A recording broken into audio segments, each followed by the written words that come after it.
Señoritas. A ver, nuevamente tengan un saludo cordial y vamos a dar inicio a la clase del día de hoy, martes eh, 12 de julio, décima semana, eh, y estamos ya a punto de terminar el ciclo, ¿no? En ese sentido, eh, vamos a recordar lo que hemos hecho en la clase anterior, donde terminamos lo que era educación y estábamos viendo ya lo que es Estado, ¿no? Entonces ya habíamos visto la estructura del Estado y estábamos viendo lo que es el Poder Legislativo. A ver, preguntas puntuales. La primera, respecto al Estado, ¿cuáles son los elementos que tiene el Estado peruano? ¿Cuáles son los elementos que tiene el Estado peruano?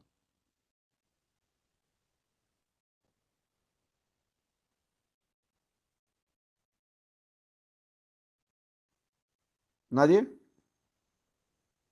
Territorio, población, gobierno y soberanía. Exactamente.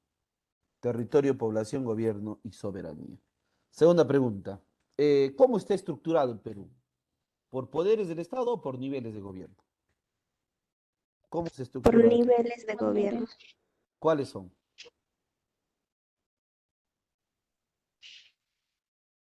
¿Cuáles son los niveles de gobierno? ¿Ah? ¿Cuáles son los niveles de gobierno? A ver, A ver,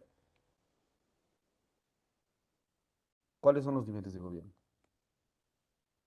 Tres, ¿no? Gobierno Gobierno nacional, nacional, por el gobiernos Estado. regional y local. regionales y locales. Muy bien. Tercera pregunta. De los órganos constitucionales autónomos, eh, ¿cuál de los 10 que tenemos es la que tiene como jefe al fiscal o a la fiscal de la nación?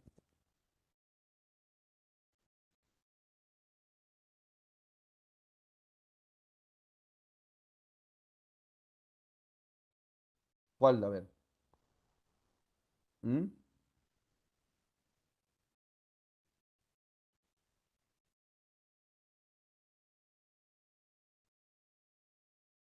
¿Nadie?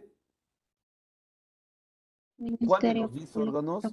Muy bien, Fresia, el Ministerio Público. Y la última pregunta. De todas las comisiones que tiene el Congreso, ¿cuál es la más importante?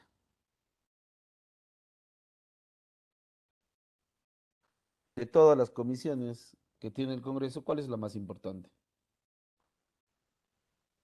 ¿Alguien? ¿Nadie? ¿Ah? ¿Comisión permanente? La comisión permanente, ¿no? Permanente, Perfecto. profesor. Sí, sí, sí, sí, muy bien. La comisión permanente. Entonces, ya nos hemos recordado lo que hemos hecho la clase anterior y ahora vamos a continuar con lo que es el siguiente poder del Estado, ¿no? En ese sentido, vamos a ver lo que es el poder ejecutivo. Si el poder legislativo legisla, lo cual significa hacer leyes, ¿qué es lo que hará el poder ejecutivo?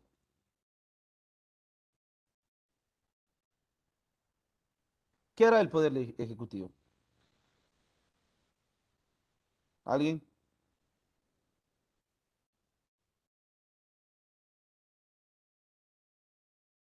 ¿Nadie? El poder ejecutivo, su mismo nombre dice, ¿no? Ejecuta. ¿Qué es lo que va a ejecutar? Planes y programas de gobierno. Eso hace el poder ejecutivo. Ahora, ¿qué tipo de poder es el poder ejecutivo? Es un órgano del gobierno central que lo conforma el presidente de la República, los ministros y los órganos públicos descentralizados. En ese sentido, el primero, vamos a ver, el presidente de la República.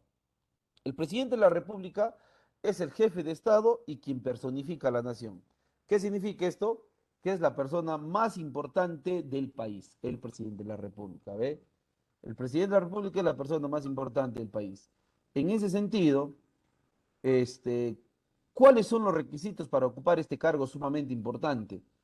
Que sea peruano por nacimiento, creo que eso ya lo hemos corregido en la clase anterior. En el libro dice de, él debería decir por, tener más de 35 años y que tenga el derecho a sufragio. ¿Quiénes han sido los últimos presidentes del último periodo de gobierno? Del 28 de julio del 2016 al 23 de marzo del 2018 ocuparía el cargo de presidente don Pedro Pablo Kuczynski Godard. Del 23 de marzo del 2018 al 9 de noviembre del 2020 asumiría Martín Alberto Vizcarra Cornejo. Del 10 de noviembre del 2020 al 15 de noviembre del 2020 sería presidente Manuel Merino, 5 días, y del 17 de noviembre del 2020 al 27 de julio de 2021 sería Francisco Sagasti. Hay algo que no cuadra en las fechas. ¿Cuál es? A ver si ustedes se percatan. Algo que no cuadra ahí. Y que tuvo que ver con un hecho único en nuestro país. ¿Ah? Algo no cuadra ahí.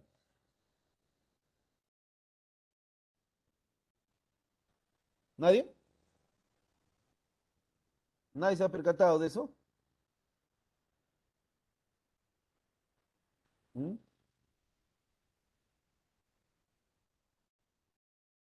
Fácil, chicos, ¿ah? Entre el 15 y el 17 de noviembre, nosotros no tuvimos presidente. ¿Qué, profe? Claro. No hay que olvidarnos que Manuel Merino renuncia al cargo de presidente al mediodía del 15 de noviembre. Y como no teníamos vicepresidentes, entonces no había quien asume el mandato.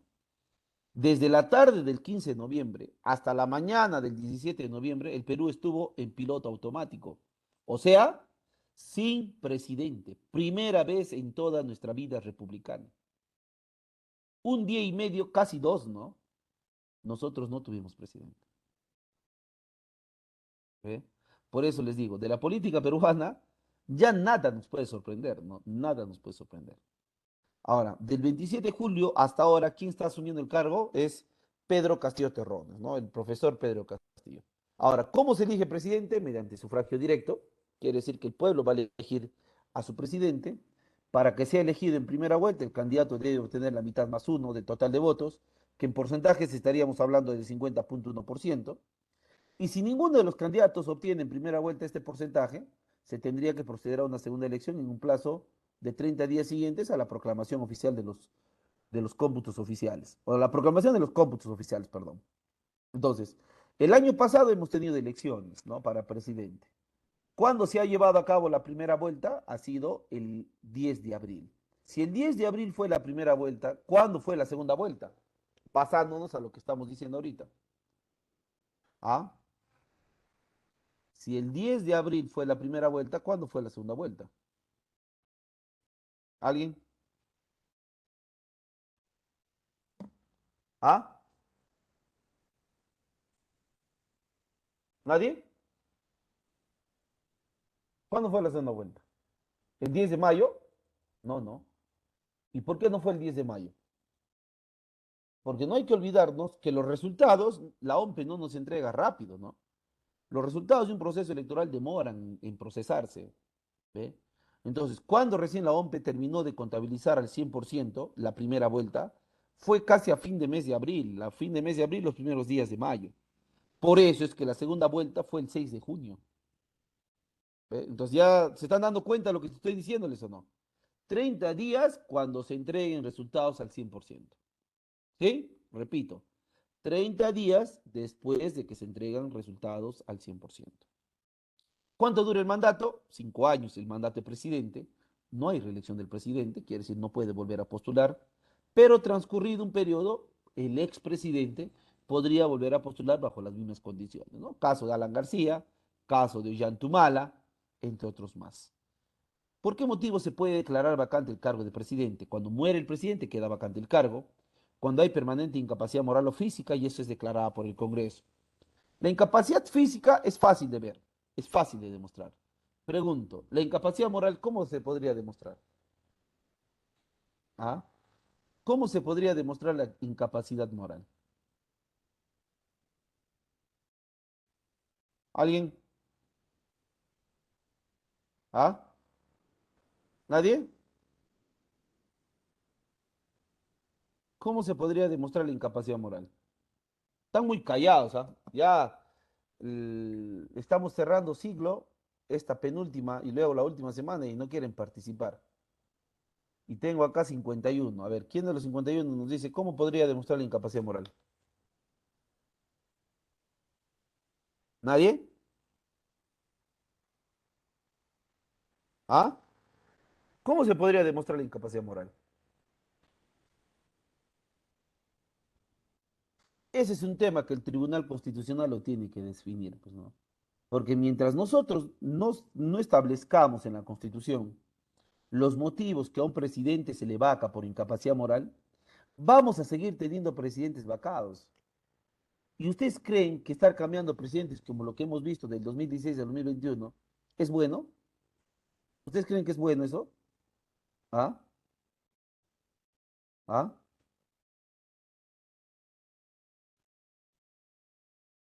¿Ah? ¿Creen que es bueno eso?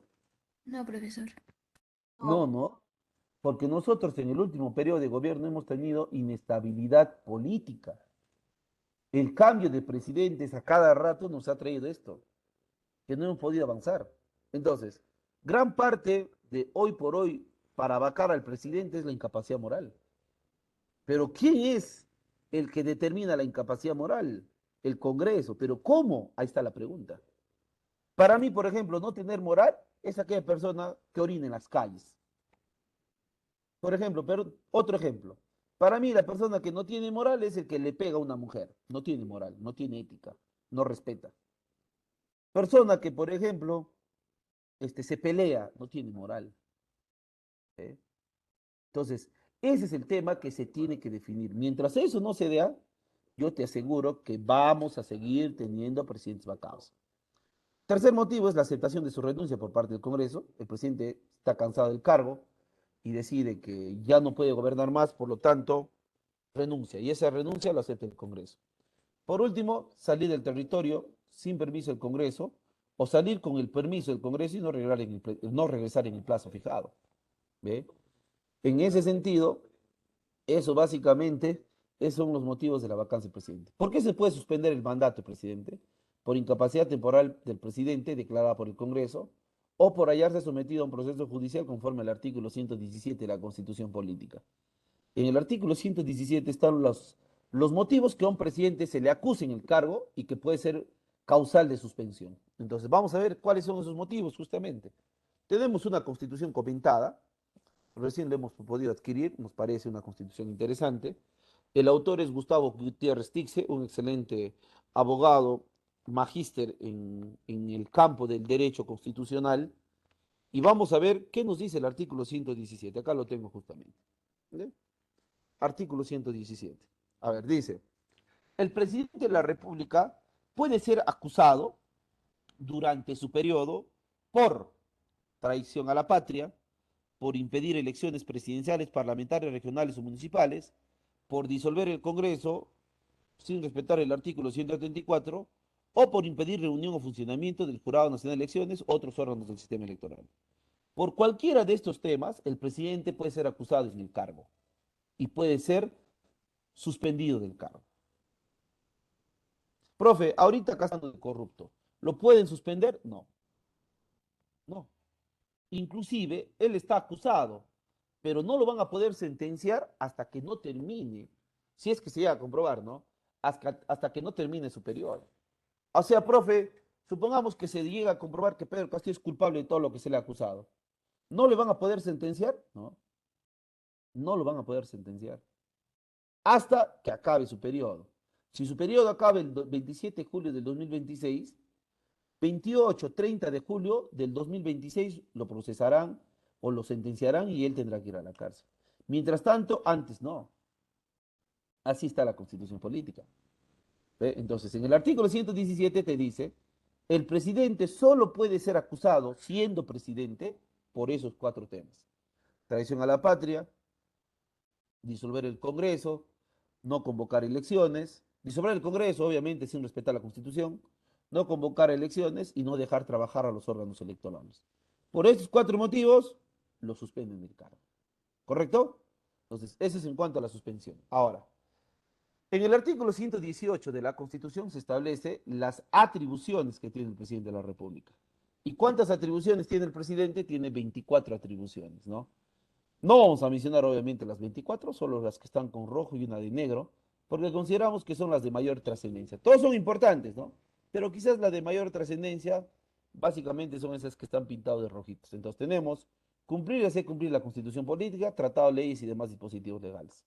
Él, como la persona más importante, nos tiene que enseñar con el ejemplo a ser respetuosos de las leyes, representar al Estado, tanto dentro como fuera de la nación, velar por el orden interno y la seguridad exterior de la República, dirigir el mensaje al Congreso en cualquier época, pero obligatoriamente, ¿qué día? ¿Qué día el presidente va a dar el mensaje a la nación? A ver, ¿qué día el presidente da mensaje a la nación? Obligatoriamente, cada año. ¿Ah? ¿Qué día? 28 de julio, ¿no? ¿Acaso no escuchan ustedes el mensaje a la nación 28 de julio? ¿Ah? Y si el 28 de julio es el mensaje a la nación, ¿qué cosa se hace el 29? ¿Qué se hace? Otro aspecto del presidente, ¿no? Pasa revista a las Fuerzas Armadas y a la policía. ¿Cómo se llama eso? ¿Cómo se llama cuando los militares y los policías desfilan? ¿El 29 de julio? ¿Ah? La parada militar, ¿no? ¿Ve? La parada militar. Inciso 5 es convocar elecciones. ¿Ve? Convocar elecciones, dirigir el mensaje al Congreso, ejercer la potestad de reglamentar leyes, nombrar embajadores y ministros, presidir el Sistema Nacional de Defensa, adoptar medidas para la defensa de la República, territorio y soberanía, y esto va de la mano con declarar la guerra y firmar la paz, ¿no? El presidente puede declarar la guerra y firmar la paz, pero con autorización del Congreso, negociar los empréstitos. ¿Qué son los empréstitos, jóvenes? ¿Ah? ¿Qué son los empréstitos? ¿Ah? ¿Qué son los empréstitos? ¿Nadie? Ya, los empréstitos son préstamos que el Perú se hace del extranjero. ¿Quién es el que aprueba? Es el Congreso. ¿Quién es el que lo negocia? Es el presidente de la República. Y por último, algo que ha sido en los últimos años discutido es el de conceder indultos y conmutar pena. ¿Qué es el indulto? ¿Qué es el indulto? Están callados, o sea, voy a preguntar. ¿Ah? ¿Qué es el indulto?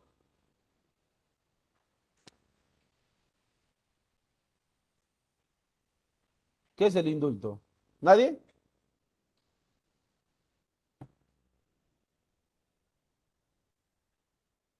El indulto es la libertad que da el presidente a cualquier preso sentenciado que lo solicite, excepto de terrorismo, violación sexual y secuestro agravado.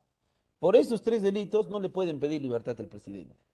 El presidente recibe la solicitud y no vaya a pensar que yo le solicito y está obligado a concederme, no. El presidente recibe la solicitud, lo evalúa y si él considera, regala la libertad. Por eso es que es un regalo, es una gracia el indulto. ¿Qué fechas el presidente puede dar libertad a los presos por más que estén sentenciados 20, 30 años? Puede darlo el 28 de julio, Día de la Independencia, y el 25 de diciembre, Día de la Navidad. Esos son las épocas que el presidente de la República puede dar indulto. Entonces, ahora vamos a ver si Pedro Castillo este 28 de julio da libertad a algunos presos sentenciados, como vuelvo a repetir, que no estén por terrorismo, por violación sexual y por secuestro agravado. Por otros delitos, llámese robo, hurto, narcotráfico, corrupción, y si se han comportado bien en las cárceles y ya han entendido la lección, antes de cumplir su condena, pueden pedirle libertad al presidente de la República. Y él va a evaluar si concede o no concede este indulto. Eso sí, persona que sale con el indulto en libertad, hasta el día de su muerte tiene que tener una conducta intachable. Porque si, por ejemplo, hay una persona narcotraficante que ha sido sentenciado 15 años, pero a través del indulto salió a los 5 y vuelve a lo mismo en libertad, ya no le van a dar 15 años, sino, profe, le van a dar el doble le dan. Y tú sabes que ya al darte una pena doble, 15, 30, y ponle estés con 50, 40 años, lo más probable es que te mueras en la cárcel. Y ahí sí ya no hay indulto que valga.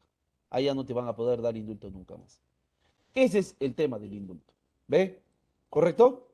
Entonces, con esto hemos terminado todo lo que es presidente de la República. No sé si hubiera alguna pregunta para pasar al Consejo de Ministros. ¿Ha quedado claro? ¿Ah? Sí, profesor. Perfecto. El segundo órgano del Poder Ejecutivo son los ministros. Y los ministros se encargan de la dirección y la gestión de los asuntos públicos. Cada ministro tiene un asunto que le compete, por lo tanto, una cartera a su cargo. Cuando dice cartera, no vayan a pensar que es un bolso o un maletín, no, sino tienen un sector a su cargo, ¿ve? Tienen un sector a su cargo. ¿Quién es el único encargado de nombrar ministros? Es el presidente de la República. Quiere decir que el cargo de ministros es un cargo de confianza. Pero para que él nombre ministros, él tiene que considerar tres cosas básicas. Que sea peruano de nacimiento, que tenga más de 25 años y que sea ciudadano en ejercicio. Si él considera que algún miembro de la Fuerza Armada o de la Policía sea ministro, ¿lo podría nombrar? Sí, va a depender de él. Entonces, una de las dificultades que tiene Pedro Castillo, y que dicho sea de paso es su talón de Aquiles, sumado a Vladimir Cerrón, es que él no ha podido nombrar buenos ministros en todo este tiempo. Él ha tenido 60 ministros en casi 12 meses de gobierno, o sea, un año. ¿Ve? Entonces, eso no es nada bueno para la gobernabilidad del país, ¿no? Ahora, Castillo, ¿por qué no ha nombrado bien? Porque también sus asesores no le han ayudado, ¿no? Y con ello no le estoy justificando a Pedro Castillo, ¿no? Pero si hay que ser sinceros, es que Pedro Castillo tenía que haber exigido a sus asesores que filtren a los que van a nombrar ministros. Filtrar, ¿qué significa? Ver si tienen antecedentes, ver si han estudiado una carrera profesional, ver si tienen experiencia laboral, y una serie de consideraciones que se debería tomar en cuenta para ocupar este cargo importante como la de ministro de Estado, ¿no? No hay que olvidarnos que los ministros también tienen un sueldo exorbitante. Son los segundos mejores pagados de todo el Perú, ¿no? ¿Por qué, profe? Porque un ministro gana 33.000 soles mensuales, ¿no? Ahora, eso sí, el ministro trabaja en base a las evaluaciones constantes, ¿no? Un ministro puede trabajar un mes, como también puede trabajar un año, 2 años o los 5 años de gobierno, ¿no? Eso va a depender de la evaluación que el presidente de la República está haciendo constantemente a los ministros de Estado. Pero su salario es 33.000 soles. ¿Ve? ¿Cuántos ministros nombra el presidente? Pregunto. ¿Cuántos ministros nombra el presidente? A ver, ¿alguien? ¿Nadie? 19. ¿Por qué 19? ¿Por qué 19 si hay 18 ministerios? 18. No es el presidente de... Pues, Ajá. ya, ahora sí, El Fernando. presidente de... Claro, 18 ministros de cada ministerio, más el presidente del Consejo de Ministros, que también se le conoce, apunten, al presidente del Consejo de Ministros también se le conoce, como dice, Premier, uno, jefe del gabinete, dos, o primer ministro, tres. De esas cuatro maneras se va a llamar al presidente del Consejo de Ministros, ¿no? Presidente del Consejo de Ministros, premier, jefe del gabinete o primer ministro. ¿A quién actualmente o quién actualmente está desempeñando este cargo? Es el abogado Aníbal Torres Vázquez. Él es un buen abogado civilista, conoce bastante del derecho civil, el doctor Aníbal Torres Vázquez. Tiene inclusive libros que hemos tenido la oportunidad de comprar en base a lo que es derecho, ¿no? En base a lo que es derecho. ¿Qué función tiene justamente Aníbal Torres Vázquez? Después del presidente de la República, es el portavoz autorizado del gobierno. ¿Qué significa esto? Que después de Pedro Castillo, el único autorizado a hablar a nombre del gobierno es Aníbal Torres. Es Aníbal Torres. ¿Ve? Por eso es que a él se le ve constantemente opinando de los temas coyunturales que pasan en nuestro país, ¿no? Uno de los últimos temas que Aníbal Torres ha salido a hablar es sobre los periodistas que han acusado de haber sido secuestrados, ¿no? ¿Eh? Ellos han acusado a las rondas campesinas del secuestro. Entonces Aníbal Torres ha salido a hablar y en cierto modo, bueno, para la prensa a veces no es bueno esto, pero en cierto modo las declaraciones de Aníbal Torres han sido en favor de los ronderos, ¿no? De las comunidades o de las rondas campesinas, perdón. Entonces, para los periodistas, que un primer ministro diga eso, está mal, ¿cómo es posible la libertad de prensa? Y bueno, veremos pues qué dicen las investigaciones, ¿no? Si verdaderamente ha habido o no ha habido secuestro. ¿Yo por qué dejo en duda esto? ¿Por qué yo dudo?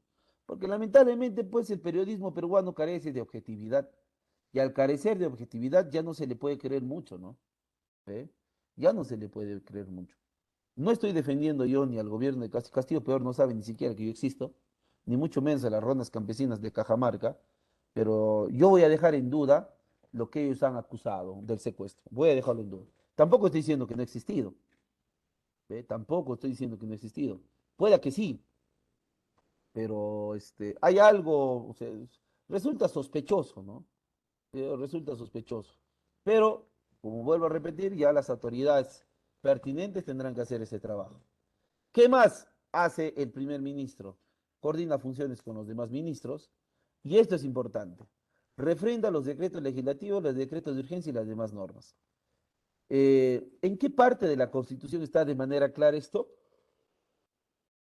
En el artículo 120. Ahora vamos a leerlo, ¿ya?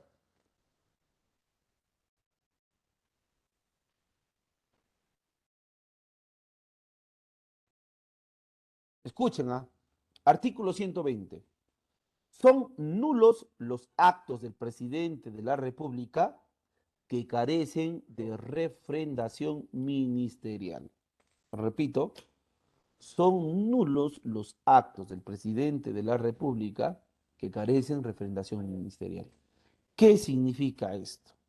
Que todo lo que haga el presidente o que todos los documentos que saque el presidente tiene que llevar la firma de quién? Tiene que llevar la firma obligatoria al menos del primer ministro.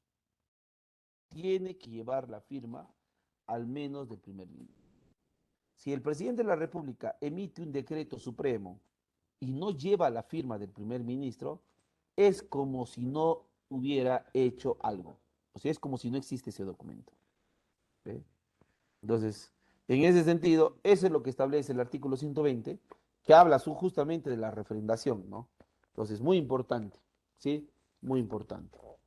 Ahora, ¿cuántos ministerios tiene el Perú? 18. Somos el país que tiene más ministerios, ¿no? En ese sentido, tenemos primero el Ministerio de Relaciones Exteriores, que se encarga de la política exterior. ¿Con qué otro nombre se le conoce al ministro de Relaciones Exteriores? Se le conoce con el nombre de canciller. ¿Ve? Se le conoce con el nombre de canciller. Tenemos el Ministerio de Defensa, que se encarga de garantizar la soberanía y la independencia nacional. En ese sentido, ¿a quién vamos a tener acá para que nos garantice la soberanía y la independencia? A las Fuerzas Armadas. Pregunto, ¿quiénes conforman las Fuerzas Armadas? ¿Quiénes conforman las Fuerzas Armadas? ¿Ah? ¿Alguien? ¿Nadie? ¿Mm? ¿Quiénes conforman las Fuerzas Armadas jóvenes? Fácil, pues, el Ejército, la Marina, la FAP, ¿no? Esos son los que conforman las Fuerzas Armadas. Tenemos el Ministerio del Interior, que se encarga del orden interno, y acá, ¿quién tenemos? A la Policía Nacional del Perú, ¿no? Ellos son los que deben hacer este trabajo. El Ministerio de Educación se encarga de las políticas educativas a nivel inicial, primaria, secundaria y superior. Salud se encarga de las políticas de salud y la asistencia social. Trabajo y promoción del empleo se encarga de la promoción social y de las relaciones laborales, ¿no? En ese sentido, lo que tenemos en este ministerio es que ellos van a exigir que se pueda promocionar más puestos de trabajo, pero sobre todo que también trabajen la fiscalización laboral, ¿no? Para ello, el Ministerio de Trabajo tiene a SUNAFIL. ¿Ustedes han escuchado de SUNAFIL o no? ¿Ah? ¿Han escuchado ustedes de SUNAFIL o no? SUNAFIL significa Superintendencia Nacional de Fiscalización Laboral. ¿Ve? Repito, Superintendencia Nacional de Fiscalización Laboral. Se encarga de recorrer todos los centros laborales, públicos y privados, para que se respeten los derechos de los trabajadores, para que en otros términos no haya explotación laboral. ¿Correcto? Entonces, eso es en cuanto al Ministerio de Trabajo y Promoción del Empleo.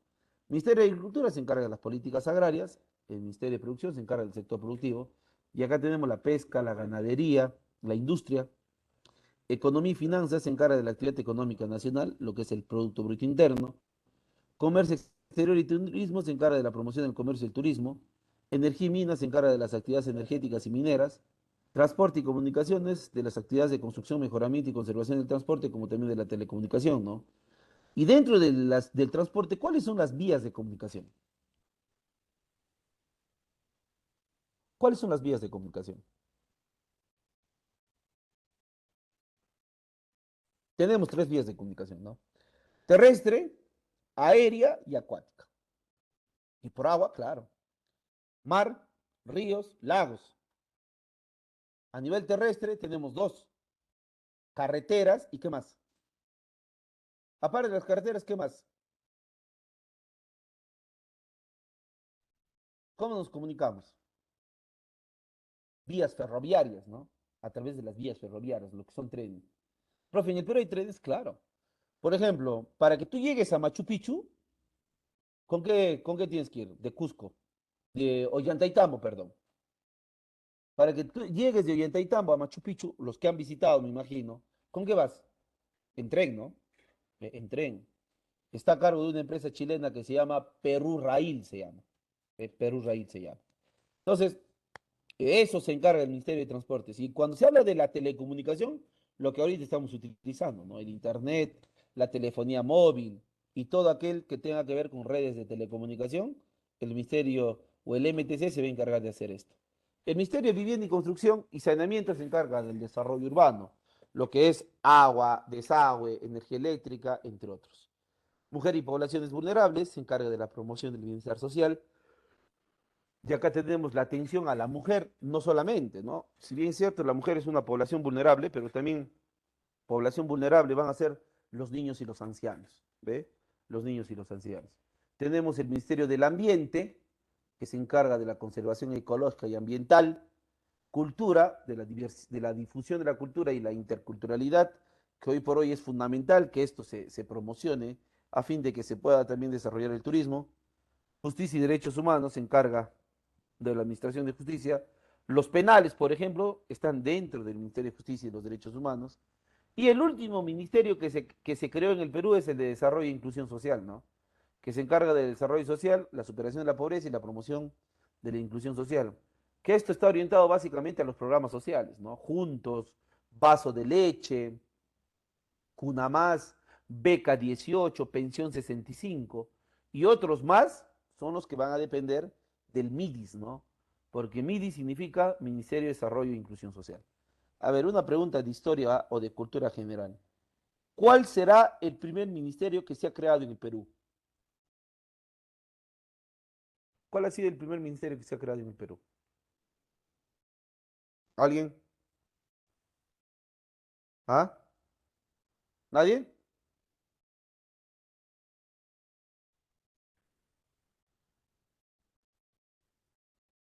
¿Ah? ¿Cuál ha sido el primer ministerio que se ha creado? Primer ministerio. Juntos es un primer ministerio, Frida. Ministerio. ¿Mm? ¿Nadie? Ministerio de Relaciones Exteriores. No. Defensa, no. Ya. El primer ministerio que se ha creado en el Perú es el Ministerio de Hacienda. Profe, pero dentro de los 18 no está. Está con otro nombre. El Ministerio de Hacienda fue creado el protectorado de don José San Martín en 1821 y con el tiempo ha adoptado otro nombre. ¿Cómo se le llama hoy por hoy al Ministerio de Hacienda? Es el Ministerio de Economía y Finanzas. Apunten, ¿ah? Primer ministerio creado, Hacienda, entre paréntesis ponen MEF, 1821. Y el último ministerio creado es el MIDIS en el año 2011, gobierno de Ollantumala. Con Humala se crea el último ministerio. Entonces, eso es en cuanto a los 18 ministerios. Ahora, ¿qué atribuciones tiene el Consejo de Ministros? Se encarga de aprobar los proyectos de ley que el presidente va a enviar al Congreso. Uno de los últimos proyectos de ley que el presidente ha enviado al Congreso tiene que ver con ustedes. ¿Cuál es? ¿Cuál es? ¿Nadie?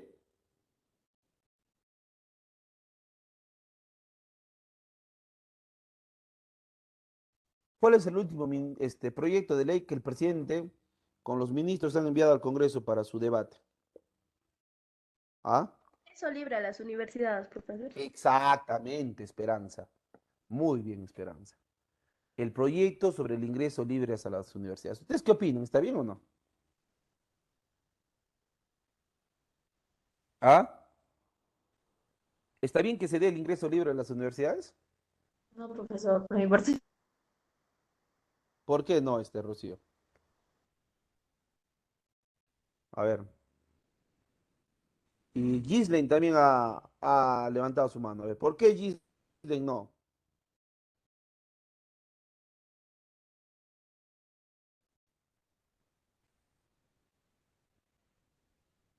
A ver, quiero sus opiniones. Es un tema que se va a debatir en el Congreso, ¿ah? Profesor, yo pienso que sí, sí, sí se daría, ¿no? Porque primero, hay personas que no tienen las posibilidades necesarias, hay veces, de un lugar tienes que gastarte tus pasajes, muchas cosas que influyen, ¿no? Y hay veces, el ingreso libre a las universidades sería bueno, como también tiene sus pros y sus contras, ¿no?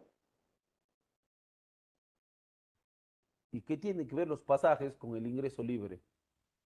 Eso es lo que no te he llegado a entender, Esperanza. Profesor, yo creo que lo dice porque si bien es cierto la educación es una inversión. Pero así tú ingreses libre, vas a tener que gastar en tus pasajes, en tus cuadernos, o eso tú crees que te va a dar el gobierno.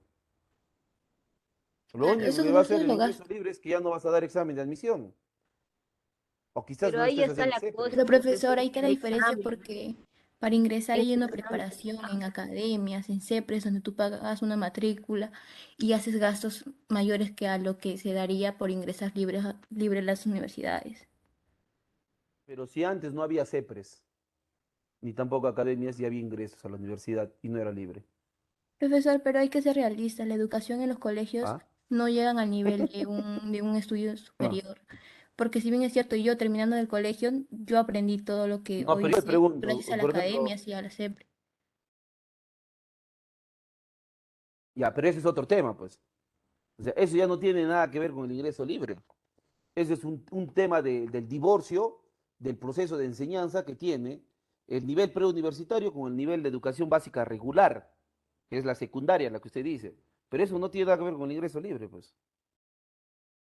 Bueno, profesor, mi idea ¿Ah? era que supuestamente se iban a dar el ingreso libre a las universidades, deberían ser a los 5 primeros de cada colegio.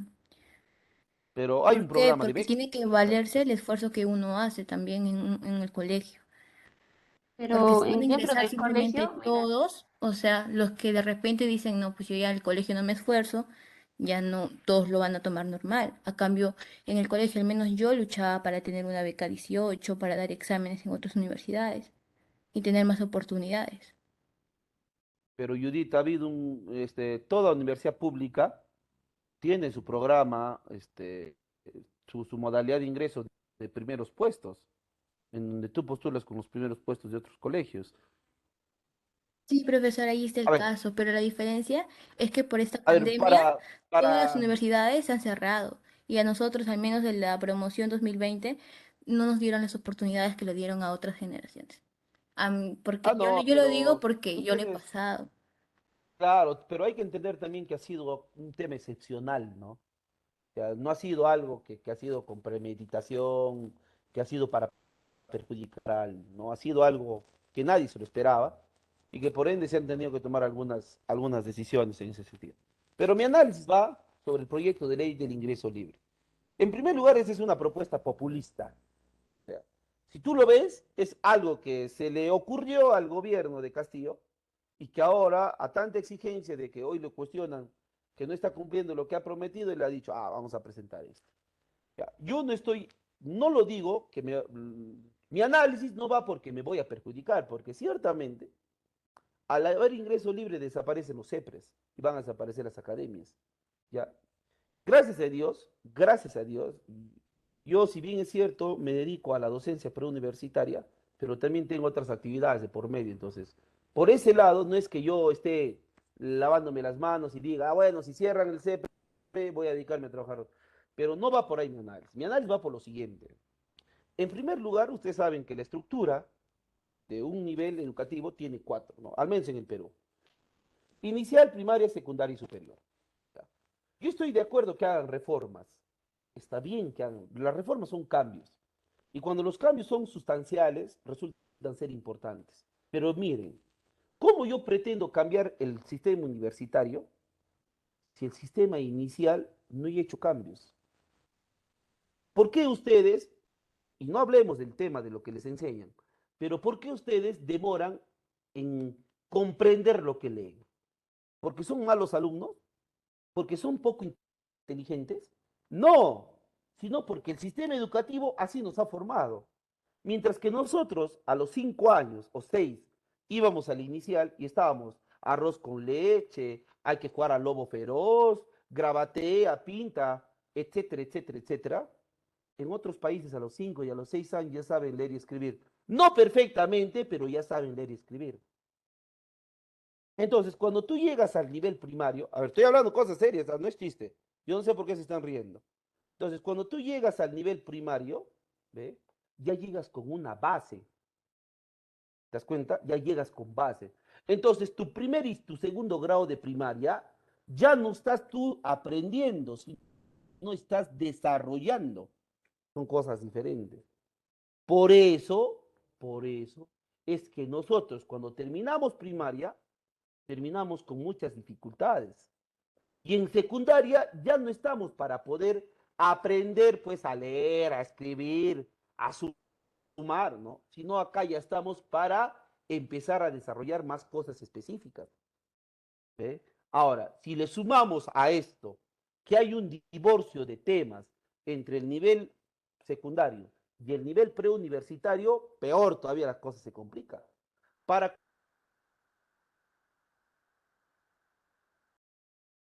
80%. ¿Y eso por qué ocurre? Porque lamentablemente cuando se les dice a las direcciones regionales de educación, miren lo que las universidades, más bien las universidades tienen que ceñirse a nosotros. Es que las universidades, según el tipo que son, van a poseer sus procesos de admisión. ¿Eh? Si, por ejemplo, tú te estás preparando para la San Marcos, tú tendrías que aprender qué cosa van a tomar en el examen de admisión de la San Marcos. Si tú vas a postular para la Universidad Agraria de la Selva, la UNAS, es muy diferente el proceso, el esquema que tienen en sus temas al de la UNEVAL. ¿Me estoy dejando entender o no me estoy dejando entender? Entonces, lo que tiene es que las direcciones regionales de educación que manejan el nivel primario y o el nivel secundario, adecuar sus contenidos genéricos al menos a las universidades. En Huánuco, a nivel departamental, tenemos 3 universidades. La UNEVAL, la Universidad de Huánuco y la Universidad Nacional Agraria de la Selva. Entonces, nosotros a nuestros estudiantes de nivel secundario les tendríamos que enseñar en base a esto. Pero a veces los colegios no quieren hacer caso. Ahí está el divorcio, ¿ve? Por eso les digo, ¿cuántos de los temas que hemos visto en el curso a ustedes les ha resultado nuevo? Nunca lo han visto ni en primero, segundo, tercero, cuarto y quinto secundaria. Nunca lo han visto. ¿Eh? Entonces, ahí viene el tema. Por eso les digo, yo no puedo hacer una reforma en mi cuarto piso. Yo no voy a, como dice, llenarle de peso mi cuarto piso si mi base está todo endeble, si mi base está todo débil. Por ejemplo, los ingenieros para hacer una casa, ¿qué te dicen? Buena base, buenos pisos hacia arriba. Pero tú no vas a hacer un cambio en el cuarto piso cuando tu base está mal. Ahora, el otro análisis. ¿Tú crees que las universidades ahorita van a tener la capacidad de recibir la cantidad de estudiantes que salen del colegio de quinta y secundaria? ¿Van a tener su capacidad? Por eso es que se necesita inversión. ¿Ve? Antes de haber presentado proyecto de ley para ingreso libre, deberían haber hecho mayor inversión a las universidades para que construyan más salones, para que contraten más profesores. Porque si se da de la noche a la mañana ingreso libre, ¿sabes qué es lo que va a pasar? Los salones de las universidades públicas, las privadas van a empezar a perder alumnos, pero las públicas se van a llenar de 200, 300, 400 alumnos. ¿Y tú crees que una clase en un salón, ponle con 100 nada más, con 100 o 200 alumnos, va a ser entendible? Ahí va a sobrevivir el que más atención presta. ¿Eh? Por eso es que uno tiene que analizar las cosas como son. Yo sé que esto a muchos de ustedes que quizás están en ese vaivén de CEPRE tras CEPRE, o examen de admisión y examen de admisión, les vendría como anillo al dedo. Pero también hay que ver qué clase de educación vas a recibir en la universidad. Porque luego vas a estar haciendo huelga. No le entiendo nada de ese profe, pero la culpa no es del profesor. La culpa va a ser porque no hay salones. Y si la universidad le dice, necesito plata para hacer al menos 4 salones, ¿qué le va a decir el gobierno? No hay plata. Trata de enseñar así, como siempre se ha dado. Entonces, me dejo en, no sé si me han entendido el análisis que le estoy haciendo sobre este tema. ¿Ah? ¿Se entiende o no se entiende? ¿Ustedes qué dicen? Sí, profesor. Ahora, yo no vengo acá a tener la verdad absoluta, yo les estoy dando un análisis muy personal. Ustedes verán, comparten lo que yo digo o de repente tienen otra opinión diferente. Estamos en un país democrático y ustedes saben que las opiniones se tienen que respetar, más no necesaria compartir, ¿no? No necesariamente compartir, ¿no? Pero, se respeta tu opinión, pero no la comparto, ¿no? Y es normal, pero siempre con el respeto debido. En cuanto a las atribuciones que más tiene el Consejo de Ministros, aprobar los decretos legislativos y los decretos de urgencia y deliberar sobre los asuntos de interés público, que es algo que ahorita se está viendo con el tema de las rondas campesinas, ¿no? Varios ministros han salido a hablar sobre el tema de las rondas campesinas, por sobre todo este hecho de los periodistas que han acusado secuestro, ¿no? En cuanto a la relación que tienen los ministros con el Congreso, una vez que el presidente ha nombrado a sus ministros, el presidente del Consejo de Ministros, el presidente, en representación de todos, tiene que ir al Congreso a exponer y debatir su política general de gobierno 30 días después de haber asumido sus funciones. Una vez que expuso su política de gobierno, va a tener que pedir la investidura mediante la aprobación del mensaje. Si el Congreso no le daría la investidura o también llamado voto de confianza, debería el presidente conformar otro gabinete. Nuevamente, el plazo de los 30 días, todo este proceso. ¿Qué pasa si por segunda vez el Congreso ha denegado el voto de confianza a los ministros? ¿Qué pasa? ¿Ah? Puede disolver el Congreso, profesor. Disolver el Congreso. Podría disolver el Congreso. ¿Ve? Eso lo vamos a hablar ahora. ¿Cuándo entra en crisis el gabinete? ¿Ve? El gabinete o los ministros o el Consejo de Ministros, perdón, entra en crisis cuando ocurre cualquiera de estas tres cosas. Primero, cuando el presidente del Consejo de Ministros va al Congreso a plantear una cuestión de confianza a nombre del Consejo y el Congreso le deniega y por lo tanto lo censura.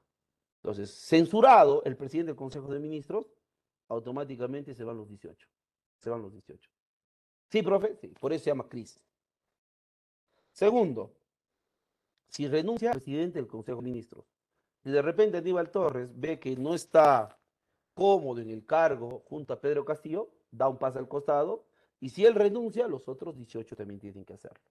Segundo motivo para crisis del gabinete. Y tercero, cuando es removido por el presidente de la República, el presidente del Consejo de Ministros.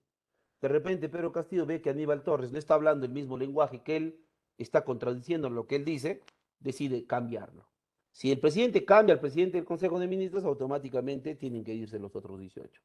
Entonces, cualquiera de estas tres cosas que pase con el presidente del Consejo de Ministros, actualmente Aníbal Torres, va a tener como consecuencia crisis del gabinete. Y cuando hay crisis del gabinete, se tiene que conformar un nuevo gabinete. Y eso es lo que ha pasado en este año, ¿no?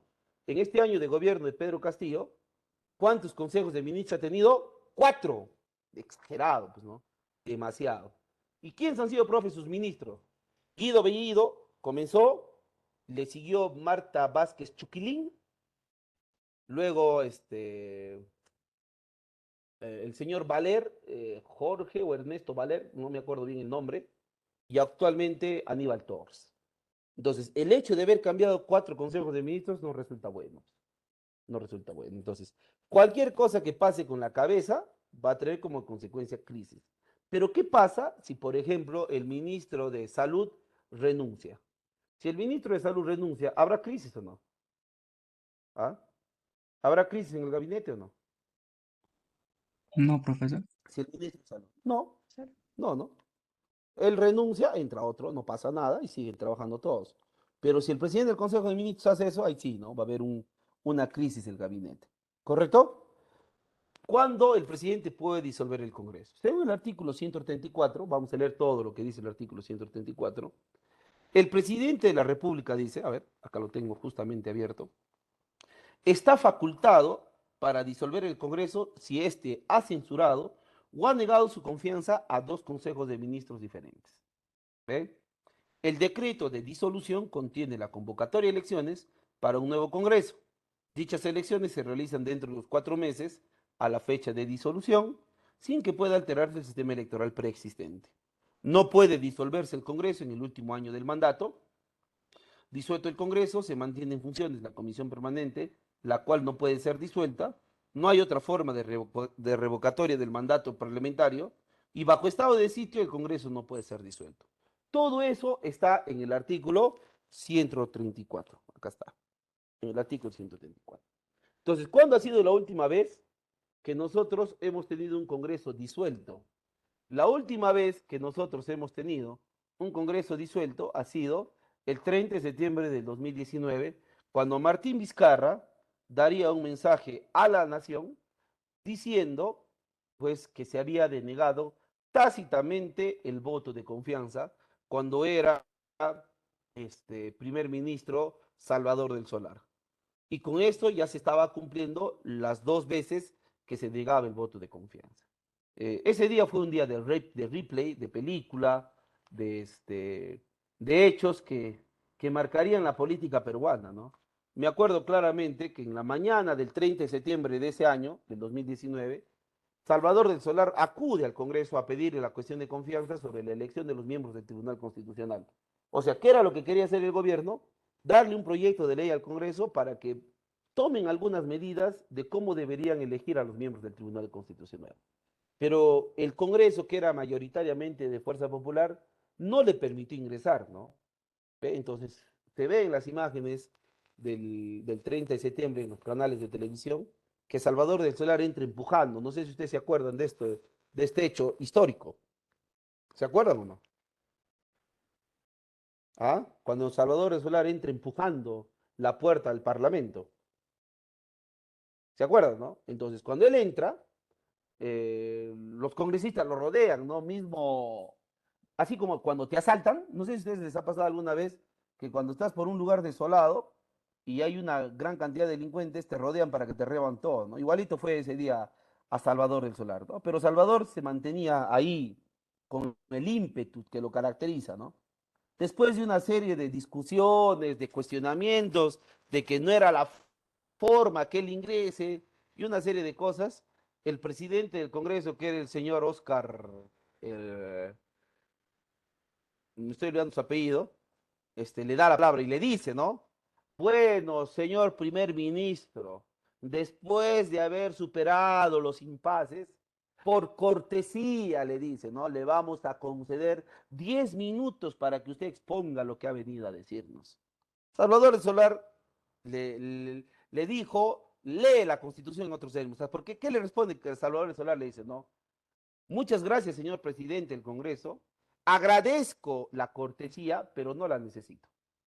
Y cuando le dice no la necesito, los congresistas, encima malcriado, soberbio. Y de verdad que no lo necesitaba, pues. ¿Por qué, profe? O sea, pero eso no es una soberbia de su parte, no. Porque le hace recordar el artículo 129 de la Constitución, que nosotros también lo vamos a leer. Mira lo que dice el artículo 129. Le dice, ¿no?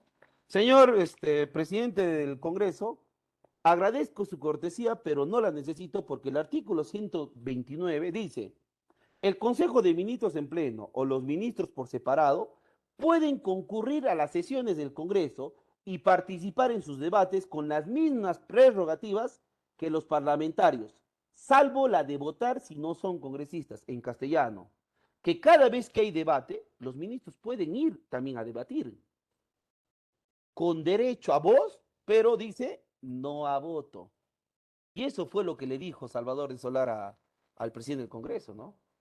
Le dijo, agradezco tu cortesía, pero el artículo 129 me dice que yo puedo estar acá. Así es que no la necesito. ¿Ve? No la necesito. Entonces, y ahí comenzó su exposición, ¿no? Salvador Solar dijo, no, yo vengo a pedir la cuestión de confianza porque la forma de cómo ustedes quieren elegir a los miembros del TC no nos parece correcto, no se está respetando algo fundamental que es el debido proceso y ta, ta, ta, ta, ta, ta, ta, ta, ta, ta. Por lo tanto, dice Salvador de Solar al último, en este mismo momento hago la cuestión de confianza frente a la elección de los miembros del Tribunal Constitucional. Ya, le dice, ¿no? Y se va. ¿Qué dice? Ahora nos vamos ya no a la Constitución, nos vamos al reglamento del Congreso. El reglamento del Congreso decía que cuando el primer ministro va a pedir la cuestión de confianza sobre un tema en particular, toda la agenda del Parlamento pasa a segundo plano y se discute lo que el primer ministro ha ido a pedir porque es con suma urgencia. Pero ¿qué hizo el Congreso? Salvador de Solar se va a las 10, 11 de la mañana del Parlamento y ellos siguen eligiendo a los miembros del Tribunal Constitucional. Ellos no hicieron lo que el presidente del Consejo de Ministros les había pedido. Para las 5 de la tarde, Martín Vizcarra daba un mensaje a la nación. Y ahí viene el tema de película, ¿no? Martín Vizcarra da mensaje a la nación e informa que él ha decidido disolver el Congreso porque se le ha denegado tácitamente el voto de confianza porque el Congreso no ha discutido ya que su reglamento así lo establece. Por lo tanto, se disuelve el Congreso. Y los congresistas estaban en el Parlamento, jajaja, jejeje, riéndose, y de pronto sale en los canales de televisión que Vizcarra estaba disolviendo el Congreso. Y se ve a los congresistas que corren de un lado a otro, ¿no? Oye, mira, está disolviendo el Congreso, y se enseñan los celulares, mira, sí. Reunión de portavoces, en 2 minutos vamos a debatir la cuestión de confianza. ¿Le damos o no le damos? Y mayoritariamente sí le damos la confianza a Salvador del Solar. Lo que eso pasaba ya no valía porque a las 5 de la tarde el Congreso ya había sido disuelto. Ellos aprueban la cuestión de confianza a las 5:20 y todo lo que ellos hacían pasar a las 5 de la tarde ya no valía, ya no sirve. Luego, en marzo del 2020, acá lo tengo, marzo del 2020, el Tribunal Constitucional emitiría una sentencia porque luego los congresistas disueltos presentarían una demanda competencial sobre la forma de cómo habían sido sacados y el Tribunal Constitucional, con el expediente número 6-2019, CCC/TC, diría que lo que había hecho Vizcarra estaba dentro de la Constitución política y que por lo tanto ellos ya no podían volver al Parlamento. Oleado y sacramentado la disolución del Congreso. Por eso les digo, todo lo que ha pasado ese día y posterior a ese día han sido días históricos, ¿no? Días históricos, ¿no? Entonces, eso es la disolución del Congreso. ¿Ha quedado claro? ¿Ah? ¿Ha quedado claro? Profesor. ¿Sí? Parece una película, ¿no? Pero así es el Perú, una película, es que no tiene, la historia peruana no tiene final. Y en política, lo improbable puede pasar. Así te lo digo. En el Perú, en política, lo improbable puede pasar. No te olvides que estamos en el país de las maravillas. No te olvides. Poder judicial, último poder del Estado, se encarga de aplicar la Constitución, las leyes y las demás normas jurídicas con la finalidad de alcanzar justicia y ellos tienen la potestad de administrar justicia en nombre de la nación. ¿Qué tipo de órganos tiene el Poder Judicial? 3. Primero están los órganos jurisdiccionales, que son los que administran justicia, y acá vamos a tener 5, ¿no? Tenemos a la Corte Suprema de Justicia, que es el máximo órgano jurisdiccional, sus decisiones son inapelables y solamente tenemos una sola corte. ¿Ve? Tenemos las Cortes o Salas Superiores de Justicia, que son los que administran justicia en las sedes de los distritos judiciales. ¿Cuántos distritos judiciales tenemos? 29, ¿no? ¿Por qué 29, profe? Si el Perú tiene 24 departamentos y una provincia constitucional, o sea, 25 a lo mucho. Tenemos 29 porque Lima no tiene 1. Lima tiene 5 cortes o salas superiores. La de Lima Norte, la de Lima Sur, la de Lima Este, la de Lima Oeste y la de Lima Centro. Tenemos los juzgados especializados y mixtos, que son los que administran justicia en las provincias, los de paz letrado en los distritos urbanos, y los de paz, que los encontramos en los distritos rurales y caseríos, ¿no? Para ser juez de paz, ¿se necesita haber estudiado Derecho y Ciencias Políticas, sí o no? ¿Ah? ¿Se necesita haber Profesor, estudiado Derecho y Ciencias Políticas? No. no. Simplemente la población elige y tú ocupas el cargo. Los órganos de gestión son los que administran Poder Judicial, y acá tenemos 3, ¿no? Tenemos el presidente de la Corte Suprema, que a la vez va a ser presidente del Poder Judicial, y que actualmente lo ocupa la doctora Elvia Barrios Alvarado. Luego tenemos la sala plena del Poder Judicial, que es el órgano más importante de todo el Poder Judicial, ¿no? Este es el órgano más importante de todo el Poder Judicial, la Sala Plena. Tenemos el Consejo Ejecutivo del Poder Judicial, que es un órgano de gestión y dirección del Poder Judicial, ¿no? Es una labor más administrativa lo que va a hacer este Consejo Ejecutivo. Por último, tenemos los órganos de control y de apoyo. Y los órganos de control y de apoyo son los que brindan servicios al PJ. Y acá el órgano de control más importante es la OCMA, ¿no? La Oficina de Control de la Magistratura, que tiene la función de velar por la transparencia, por la honestidad y el buen trabajo de los jueces y los fiscales. Ustedes saben que hoy por hoy la labor de los jueces y fiscales está seriamente cuestionado porque no cumplen su trabajo como debería ser. Existe una sensación de in, insatisfacción con la administración de justicia. Existe una sensación de injusticia en nuestro país.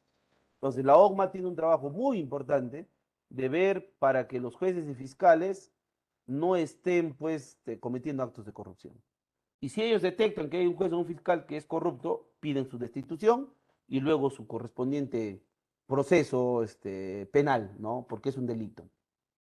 Por último, el órgano de apoyo que tiene el Poder Judicial es el Centro de Investigaciones Judiciales, que se encarga de proponer reformas para el buen desempeño y funcionamiento del Poder Judicial. ¿Ve? Eso es lo que hace el Centro de Investigaciones Judiciales. Entonces, con esto estaríamos terminando todo lo respecto al Estado peruano y no sé si hubiera alguna pregunta para pasar al siguiente capítulo que tiene, que es la realidad. ¿Ha quedado claro? ¿Ah? ¿Ha quedado claro, chicos? ¿Ah? Pregunten, después no me digan la próxima clase, profe, de la clase anterior. Pregunten sin miedo, sin vergüenza. Sin vergüenza, dice, ¿no? Pide nomás sin vergüenza, te dice, ¿no? Pero tú dices, tú piensas que te está diciendo pide así nomás o te está diciendo de verdad, no que eres un sinvergüenza. ¿Ah? Listo. Ya está. A ver, en cuanto a la realidad social hay 4 temas. La población, la migración, la cultura chicha y la pobreza. Entonces, para hablar de la población, primero hay que ver cuál es la ciencia que se encarga de estudiarla. ¿Y quién se encarga de estudiar la población? Es la demografía, ¿no? Que va a ser el estudio estadístico de...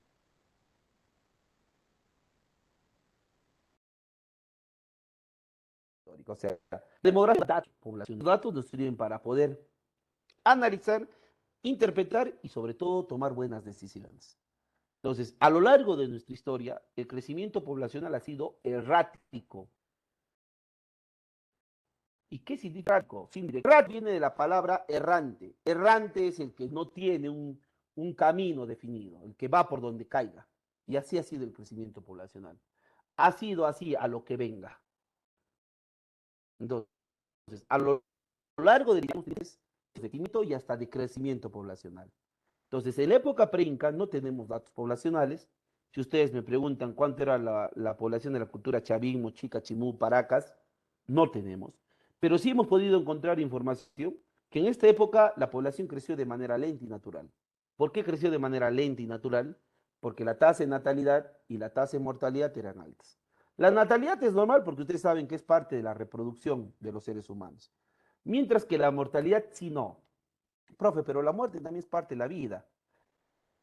Es que la muerte es parte de la vida si tú has pasado por todas las etapas. Naces, creces, te reproduces y mueres. Pero ¿qué pasa si naces y al poco tiempo te mueres? Ahí viene el problema, ¿no? Y justamente era lo que pasaba en la época pre-inca, ¿no? La tasa de mortalidad fue alta por 2 motivos en particular. Por las guerras, por querer tener la hegemonía en ese momento, pero sobre todo por los sacrificios humanos. Pero era normal que sacrifiquen humanos. ¿Saben cuál era el problema? Que en esta época sacrificaban niños. Que sí, claro. En la cultura chimú, en una zona llamada Pampa La Cruz, se encontró más de 150 niños momificados que tenían entre 6 y 12 años. Profe, a los niños los momificaban o los sacrificaban para el sacrificio, o vale la redundancia, ¿no? Para que calme la ira de los dioses. Sí. Y en esta época el dios que ellos creían era el dios Huiracocha, también conocido como el dios de los báculos. ¿Ve? Ahora, si ustedes no nos creerían, yo les invito a usar el internet y busquen la información que saca la National Geographic. La National Geographic, en el 2017 o 18, si la memoria no me falla, básicamente con sus especialistas hizo una investigación en esa zona y encontró ellos, obviamente con la autorización de las autoridades peruanas, hicieron la investigación y encontraron esta cantidad de momias. La Nacional saca una revista mensual y en la revista mensual de esa época ellos sacarían en primera plana, en la portada, la noticia, ¿no? El sacrificio infantil más grande de América. Así titularon la investigación que hicieron en el Perú, en la zona de Pampa La Cruz, en Trujillo, perteneciente a la cultura chimú. Busquen en internet, van a encontrar. En época inca el crecimiento cambió, ya no fue lento, sino fue moderado, y la población llegó a ser 12 millones de habitantes. Profe, ¿cómo se iba a contar 12 millones? A través del sistema de contabilidad que ellos utilizaban, que eran los quipus. ¿Ve? Ahora, no hay que olvidarnos que en esta época el crecimiento también sería moderado porque había la poligamia. ¿Y qué cosa es la poligamia? ¿Ah? ¿Qué cosa es la poligamia? ¿Alguien? Creer en varios dioses, profe. Poligamia, varios dioses. ¿Cómo hace poligamia, varios dioses? Ese es Qué volanda, politeísta. profe. Es raro. ¿Ah?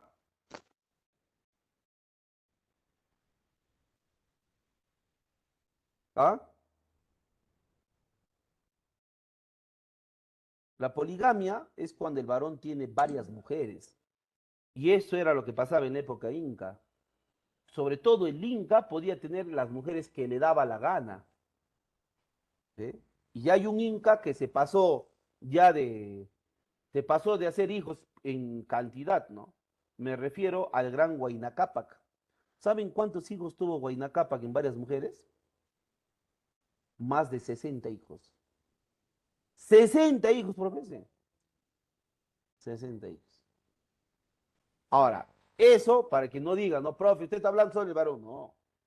En el Perú no se ha dado, pero en Nepal sí. En Nepal existe la poliandría. ¿Y qué cosa es la poliandría? Que la mujer puede tener varios esposos. Uno oficial y los otros secundarios. Profe, ¿cuántos esposos puede tener una mujer? 4. En Nepal, que es el único país que he entendido que se reconoce la poliandría, es de esta manera. ¿Ve? Profe, ¿con los 4 vive? Sí. Ahora, ustedes saben que en las culturas o en los países orientales, el varón puede tener varias mujeres. Eso sí, hasta ahora está reconocido. ¿Ve? Por ejemplo, lo que es Irán, Irak, Arabia, Jordania. Ahí el varón puede tener varias mujeres, ¿no? Todavía se sigue dando la poligamia. Pero en la época inca, en nuestro país solo fue en la época pre-inca. O en la época inca, perdón. Luego volvemos a la monogamia, ¿no? ¿Y qué cosa es la monogamia? Uno a uno. Un varón puede tener una mujer y una mujer puede tener un esposo o un marido, como ustedes quieran llamar. Aunque el término marido a uno le suena un poco tosco, ¿no? ¿Ya? Entonces, esposo o esposa, para evitar de repente que estos términos se puedan interpretar mal. Entonces, en la época pre-inca, lento. En la época inca, moderado. En la época colonial, de crecimiento. Acá la población bajó en un 90%. De ser 12 millones en la época incaica, en la época colonial, para 1620 sobre todo, era 585.000. ¿Y por qué bajó bastante la población? Por varios factores, ¿no?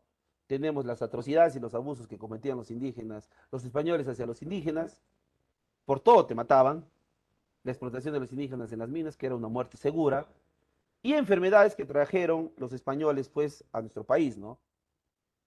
¿Ve? Los españoles trajeron la viruela, el sarampión, el tifus, y según datos estadísticos, de cada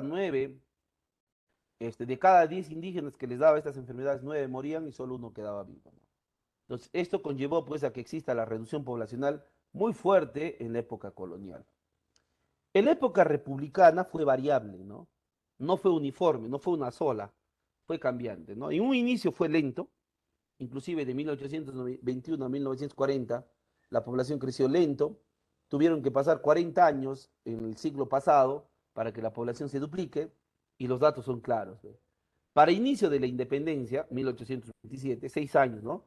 La población no llegaba ni al millón, ¿no? A las justas era 914.176 habitantes. Se suponía que íbamos a ir, ¿no? Lento, moderado, acelerado, volvías a moderado, quizás a lento si no te mantenías. Pero en el Perú hubo un salto, pues, no sé, un trampolín tremendo, ¿no? De ser lento, de frente pasamos al crecimiento acelerado, del 40 al 65, ¿no? Acá la población se descontroló. ¿Y cómo se llama este periodo? La explosión demográfica. ¿Y en dónde está el reflejo de que la población se descontroló? En la composición de las familias. En esta época, las familias, ¿cómo estaban compuestas? Papá, mamá, uno, dos, tres hijos. ¿Así era? ¿O cuántos era lo mínimo y lo máximo? Mínimo 6. Máximo, todo lo que tú quieras. Todo lo que tú quieras. ¿Ve? ¿Y eso estaba bien? No. Por eso es que nosotros en estos tiempos tenemos un gran problema. ¿Cuál es? La pobreza. Una de las razones para que hoy el Perú vive en pobreza es que se tienen hijos que luego no se pueden mantener. Ahora, ¿usted sabe por qué en esta época las parejas se llenaban de hijos? ¿Saben o no saben? Por dos cosas. Uno, porque no se aplicó una buena política de planificación familiar, que era ver en qué condiciones íbamos a tener hijos al mundo. Y dos, porque era un tabú hablar de sexo y de sexualidad. Era un tabú. Tú antes, por ejemplo, estamos en la época del 50, ¿no? Del 60. Tú llegabas a tu casa. Ustedes saben que antes había solo colegio de varones y solo colegio de mujeres. Entonces, por ejemplo, la señorita, llegabas a su casa y le decía, ¿no? Mamá, papá, en el almuerzo, ¿no? Hoy día en el colegio me han enseñado lo que es el pene, el escroto, el testículo, las relaciones sexuales, los métodos anticonceptivos y todas esas cosas. Y la mamá y el papá te escuchaban y se escandalizaban, ¿no? ¿Qué? ¿Cómo? Y tú tenías 15, 16 años, ¿no? ¿Quién es ese enfermo degenerado, pervertido que te está enseñando esas cosas? Te están abriendo la mente. El varoncito llegaba a su casa, lo mismo, ¿no? Mamá, en el colegio me han enseñado lo que es la vagina, lo que es el clítoris, lo que es los métodos anticonceptivos, el coito, el enamoramiento, el emparejamiento y todo lo demás. La mamá iba al colegio. ¿Quién es ese degenerado que le está abriendo la mente a mi bebé? Y su bebé tenía 15, 16 años. Entonces, como era un tabú, tabú significa que estaba prohibido por la sociedad, no por la ley, sino por la sociedad. Los jóvenes tenían relaciones sexuales sin ver las consecuencias que más adelante iban a tener. Y no solo era el embarazo, ¿no? Hoy por hoy, nosotros, y yo se los digo a ustedes, más que como profesor, quizás como amigo, tenemos que estar pendientes, ¿ve? Sobre todo de las ETS, ¿no? Que hoy son incurables. Pues. Todas las ETS son incurables, todas las ETS, ¿ve? Todas las ETS, excepto el SIDA, ¿no? El SIDA es incurable y es mortal. El SIDA te mata, pero la sífilis, la gonorrea, el chancro, el herpes, el papiloma humano, son enfermedades que si bien es cierto no te matan, pero nunca te curas. Consejo de patas, no quemen etapas de su vida. Todo llega en su momento. No hay que querer ser grandes cuando todavía somos pequeños. Como dice, la vida tiene 4 etapas, ¿no? Naces, creces, te reproduces, mueres. Ya has nacido, ¿en qué etapa estás? Acá, en crecimiento. Todavía no has terminado de crecer, ya no vas a estar pensando en reproducirte, pues. Primero termina de crecer. Y crecer no es edad, crecer no es tamaño, crecer es profesional, persona, buen hijo, buena hija, buen estudiante. Eso es crecer. Por eso es que a veces tú tienes hijos y no eres nada en esta vida, padeces bastante. Padeces bastante. Nadie dice que de repente puedan tener su pareja, su enamorado o su enamorada. pero todo con límites, pues. ¿Ve? Todo es limitado, todo es con mucha responsabilidad. ¿Por qué? Porque luego, más adelante, todos tus proyectos, tus objetivos se van a truncar. Miren qué pasó con nuestros abuelos. Miren qué pasó con algunos de nuestros padres. ¿Ah? ¿Cuántos hubiesen querido ser profesionales? Pero al tener hijos a temprana edad se han dedicado a su familia. Han tenido que trabajar mañana, tarde y noche para darnos bienestar. ¿Te das cuenta o no te das cuenta? Entonces, sobre ello nosotros tenemos que aprender. Pero hay chicos que no quieren hacerlo, pues.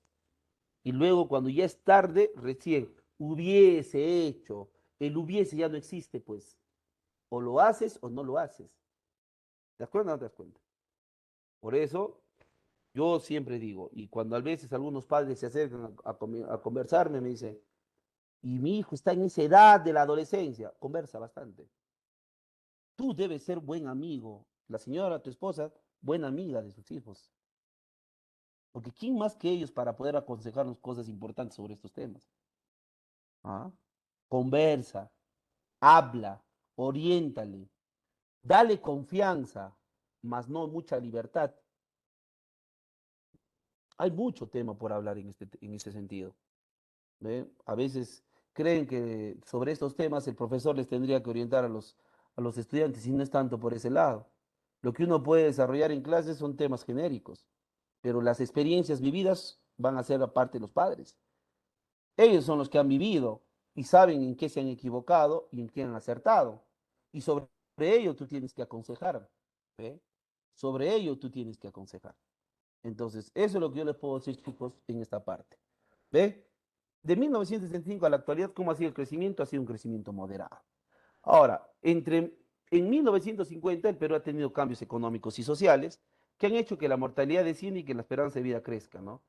¿Cuáles han sido sus cambios económicos y sociales? El mejoramiento de políticas en salud, se empezaron a construir postas y centros de salud, la aparición de algunas industrias en algunas ciudades, se mejoró la condición de vida y los avances científicos y tecnológicos.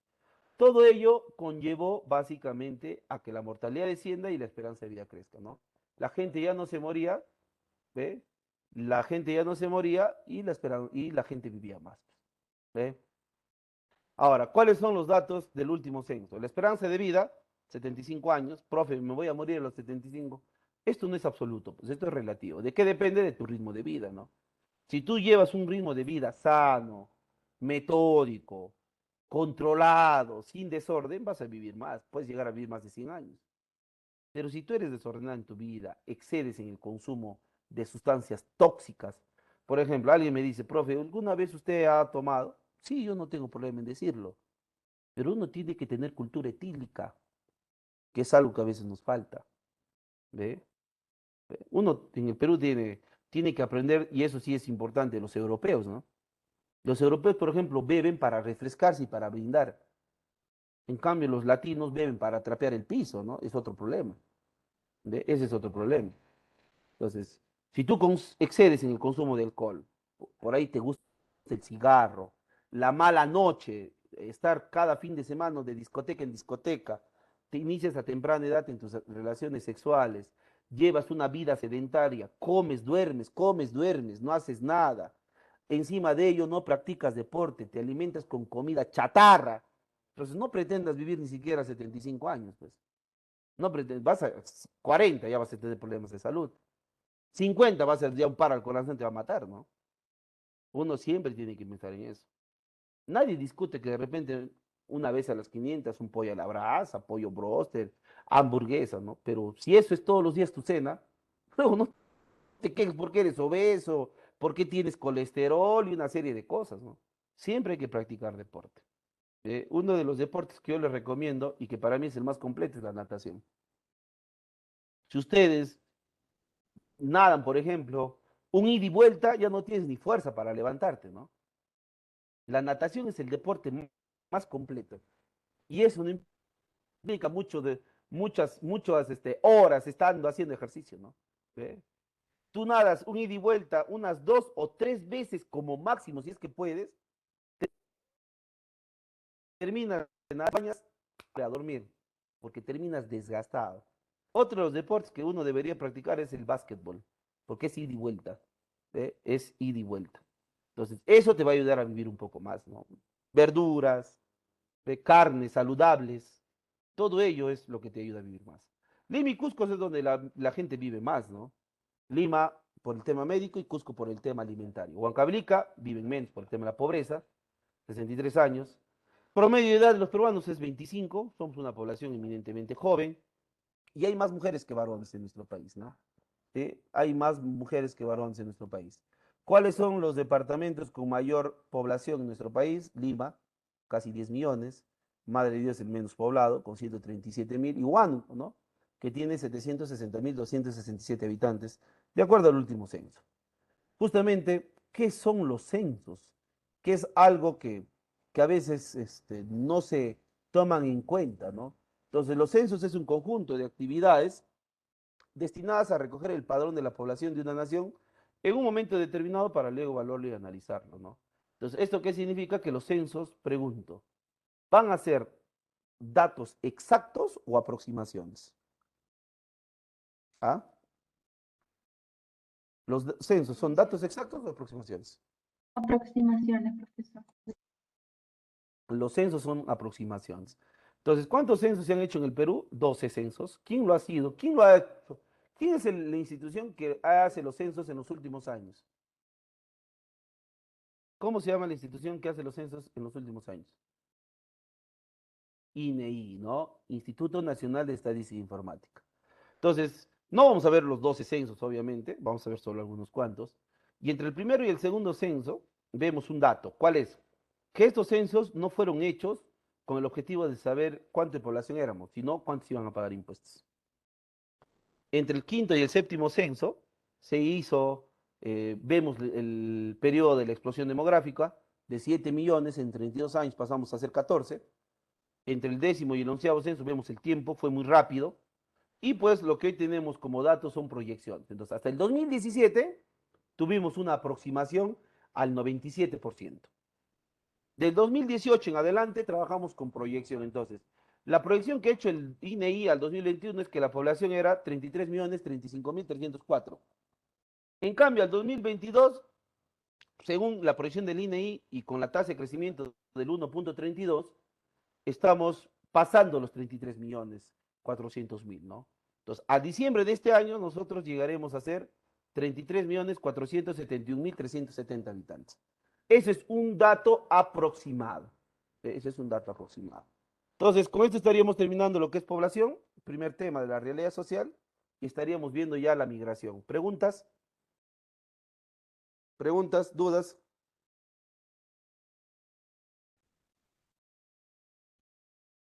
Muy bien. Segundo tema, la migración. ¿Qué es la migración? Es el desplazamiento que lleva consigo al cambio de residencia desde su lugar de origen hacia un lugar de destino. ¿Quién nos dice esto? La ONU.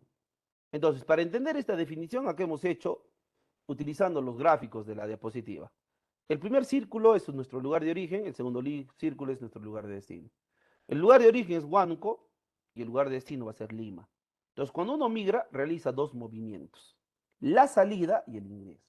La salida es la emigración y el ingreso es la inmigración. Entonces, cuando tú migras, haces dos movimientos. Sales, ingresas. Sales de tu lugar de origen, ingresas a tu lugar de destino. ¿Ve? Entonces, ¿cuáles son los tipos de migración? Varios, pero esta vez vamos a ver 4. Primero, la interna, que es la que se da dentro de la frontera de un país, o sea, dentro del mismo territorio. La externa es cuando se trasladan de un país a otro. Y acá tenemos dos flujos, ¿no? A dónde se van y de dónde vienen. ¿A dónde se van? Es a Estados Unidos y Argentina mayoritariamente, pero peruanos hay en todo el mundo. ¿Y de dónde vienen? Está de más decirlo, ¿no? En los últimos años, de donde han venido bastantes migrantes es de Venezuela y Colombia. Pero hay de todo el mundo, ¿no? En Perú hay bolivianos, chilenos, ecuatorianos, brasileños, estadounidenses, canadienses, italianos, japoneses, chinos, tenemos de todo. En cuanto a la migración temporal, es que es por periodos de distinta amplitud, pero ocurre cuando el inmigrante tiene la característica de que se inserta en el país en donde se retorna al lugar de llegada de una forma de origen. O sea, es cuando tú vuelves, ¿no? Entonces, ¿cuáles son los motivos que uno puede migrar de manera temporal? Puede ser trabajo o estudios. La permanente es cuando la migración es definitiva y esto puede ser o puede darse dentro de él a su propia familia o propio país o fuera de él, formando ahí una nueva. Es cuando tú migras ya de manera definitiva a un lugar y formas tu familia en ese lugar. Esa es la migración permanente. En cuanto al Perú, ¿ve? En cuanto al Perú, ¿a partir de cuándo se han dado las migraciones? De 1950. Y la migración ha sido porque se ha desplazado la población rural hacia las ciudades, ¿no? Zona rural, zona urbana, y la dirección ha sido de los Andes y la selva hacia la zona costeña. En cuanto a los motivos que han ayudado a los flujos masivos de migración, tres motivos, ¿no? La ampliación de la red de transporte, más carreteras, más buses, son los que han ayudado básicamente a que la gente pueda trasladarse. Las sequías en la zona andina ha hecho que la gente migre hacia las zonas costeñas y sobre todo ahí acentuarse. Y las expectativas de trabajo que obviamente son mejores en la zona de la zona urbana que en la zona rural. En el 2020 hay un tema que hay que mencionar. A causa de la pandemia, muchas personas que habían migrado en la década del 50, 60, 70, pero sobre todo a partir de la década del 50, hacia algunas ciudades en busca de oportunidades, tuvieron que regresar a sus lugares de origen. Debido a que a dos cosas, a la escasez de recursos, porque las cosas empezaban a faltar, y al miedo a contagiarse, ¿no? Por el contagio masivo que pasaba, hizo pues que la gente retorne. ¿Qué se estaba dando? La migración inversa. No sé si ustedes se acuerdan cuando vieron en las noticias de ese famoso grupo en el 2020 que se les hacían llamar los caminantes. ¿Se acuerdan de los caminantes o no? ¿Ah? ¿Ah? ¿Se acuerdan de los caminantes o no? Esas personas que sobre todo de Lima querían volver a sus lugares de origen, Huancayo, Huancavelica, Huánuco, Pasco, este, caminando, ¿no? Al final trajo como consecuencia pues más contagio. Tenían miedo de contagiarse, pero no se daban cuenta que eran asintomáticos y que el virus lo estaban llevando a todo el país, ¿no? No les echo la culpa, pero hay que ser claros, ¿no? Justamente, ¿por qué el COVID llegó a todo el país? Por ese motivo de los caminantes. Muchos de esos caminantes eran asintomáticos, ¿no? Y bueno, el COVID llegó a todo el país, ¿no? A los lugares más recónditos llegó el COVID. ¿Cuáles son los motivos que generan migración? Las causas. A nivel humano-social, el centralismo, la concentración de poder, hace que la gente migre a ese lugar. Las guerras internas, como el terrorismo y el narcotráfico, hizo que mucha gente escape. Las epidemias, bueno, ahora podríamos llamarlo pandemia, lo que hizo el COVID hizo escapar a la gente. La exposición demográfica, la crisis económica, la persecución política y la calidad de vida. Todo esto son las causas humanas o sociales que nos han generado la migración. Causas geográficas o naturales, donde el hombre no interviene, la misma naturaleza, los sismos, erupciones volcánicas, la desertificación, las inundaciones, las sequías, el empobrecimiento del suelo, pero sobre todo de las causas geográficas o naturales que hoy por hoy está haciendo migrar a la gente son los cambios climáticos, ¿no? Hay mucha gente que está escapando del clima intenso, tanto caluroso como friolento, ¿no? Hoy se ha intensificado el calor y el frío, y eso a la gente no le gusta y por ende busca lugares donde el clima es templado, ¿no? Dentro de ellos está Huánuco, Pasco, Huancayo, pero Pasco, Huánuco, Huancayo, Cajamarca, Ayacucho, ¿ve? ¿Qué más tenemos lugares templados? Ancash, ¿ve? En cambio, Pasco no, Pasco es friolento, ¿no? Estábamos confundiéndose ahí. En cuanto a las consecuencias que nos trae la migración, tenemos la urbanización informal, porque van a aparecer asentamientos humanos, pueblos jóvenes, barrios, ¿ve? Y eso es producto de la invasión. Se incrementa la densidad demográfica y la tasa de natalidad, el espacio se va reduciendo. Pasamos de un país rural y agrícola a ser un país costeño y mestizo. Y estos datos eran inversos en el 40, ¿no?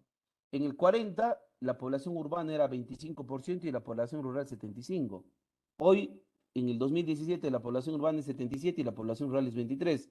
¿Qué significa esto? Significa que básicamente hoy la mayor cantidad de población está en las ciudades y en el campo solo han quedado los ancianos y los niños, ¿no? La pobreza aumenta porque los recursos se empiezan a escasear, se genera la discriminación racial porque el que vive en la ciudad no acepta al que viene del campo y se utilizan términos totalmente despectivos, ¿no? Cholo, serrano, indio, negro. Se da la mezcla de la cultura andina con la cultura amazónica Y esto se va a generar otra mezcla con la costeña, generándose nuevas costumbres llamado un proceso de transculturación. Por último, la informalidad debido a la falta de trabajo de los migrantes que hacen cualquier cosa para sobrevivir, ¿no? Y los migrantes invaden, pues, pistas, veredas, lo cual genera desorden y que lamentablemente atrae a los delincuentes, ¿no? No estoy diciendo que los que migran y venden en las calles sean delincuentes, pero el desorden atrae a la delincuencia. Y por último, para ir cerrando, se genera estereotipos y prejuicios que hacen que el poblador de la zona andina niegue su propia cultura. ¿Ve? Entonces, lo que hemos visto con la migración es que hay un nuevo rostro del Perú. ¿Ve? Hay un nuevo rostro del Perú. El Perú ha cambiado con la migración. Muchas ciudades que antes eran despobladas, con la migración, hoy son pobladas, ¿no? Miren Huánuco. Huánuco hace 60 o 70 años atrás no tenía las casas que hoy vemos tanto en el cerro de Paucarbamba, en el cerro de Rondos y en el cerro de Marabamba. No había. ¿Ve? Amarilis, discúlpenme si son de ustedes de Amarilis, es producto de la invasión. ¿De quién? De los migrantes. Que sí, profe, claro. Por eso es que Amarilis, no sé, los que son de Amarilis, tiene su día, ¿no? Día de la toma de tierras de Paucarbamba. ¿Sí? Sí, así se llama, ¿no? Día de la toma de tierras de Paucarbamba. ¿Por qué? Porque ahí o sea, Amarilis, todo lo que era Amarilis, era una hacienda, la hacienda de la familia Figueroa, ¿ve? Ellos eran dueños desde el paradero 1 hasta el paradero 15, ¿ve? Y ellos eran dueños de los cañaverales. Ahí había una hacienda que producía aguardiente, la aguardiente, la caña. Y un día el alcalde de Huánuco va a la plaza de armas, que era muy pequeña, y encuentra ahí a gente de provincia, ¿no? 2 de Mayo, Pachitea. ¿Qué hacen acá? Le dicen. Nosotros también queremos acá vivir. ¿Pero dónde van a vivir? Acá no van a vivir en la plaza de armas. Y pues no había lugar, ¿no? Ustedes saben que Huánuco antiguamente era una ciudad donde la mayoría de casas tenían huertas, o sea, árboles frutales. Entonces la única opción era Marilis, ¿no? Entonces el alcalde de Huánuco, Soberón creo que era su apellido, se acerca al dueño de la hacienda, al señor Figueroa, y le dice que le regale un par de hectáreas para que la gente pues pueda hacer sus casas. Y el dueño de la hacienda le dice, no, eso es que se vuelvan a su pueblo. Era un poco racista, ¿no? ¿Ya? De pronto, una, dos, tres veces, no había solución. La cosa es que agarra y el mismo alcalde dijo, bueno, yo no voy a mandar antes había la Guardia Civil o la Policía Municipal, creo. Yo no voy a mandar a nadie, invadan. Yo no les voy a decir nada, pero invadan. Y todos eran como 1000 personas, 1500 personas invadieron Amarilis y así nace Amarilis, ¿no?